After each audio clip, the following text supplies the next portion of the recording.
Here are the tools that you will need to complete this operation. Now we are going to install the new collet and guide bushing. The first thing that we need to do is pull the old collet and guide bushing out.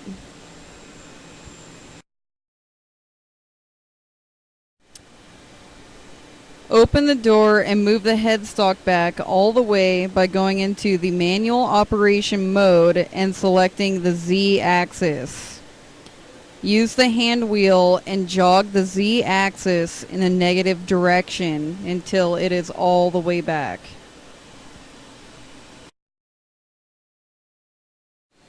To remove the main collet, you must pull off the cap. Pull the cap off by taking the large box-shaped wrench and resting it on the axis slide. Then take the spanner wrench and loosen the cap. Remove the cap.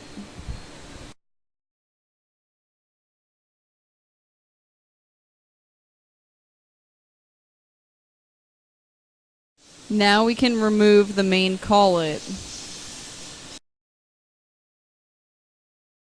Now that the main collet is out, we can remove the guide bushing.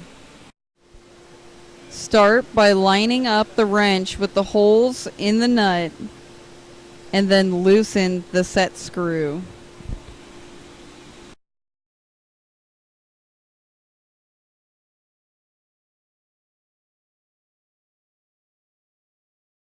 Hold the bushing in place with a wrench.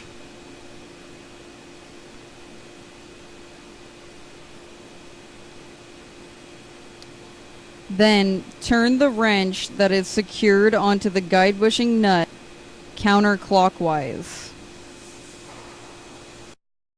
Pull the guide bushing out and remove the nut. Clean the inside of the guide bushing spindle and the main collet spindle. Make sure they are free of any chips or debris.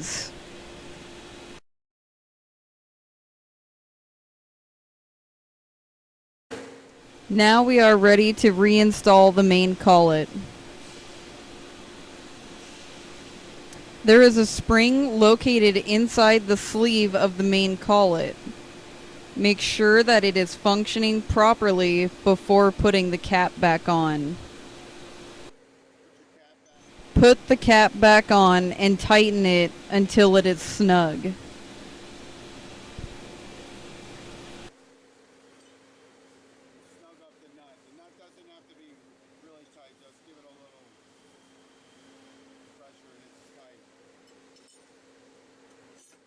Now install the new guide bushing.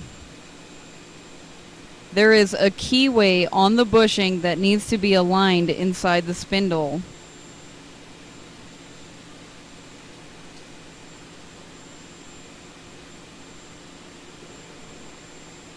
Reinstall the nut in the back of the spindle.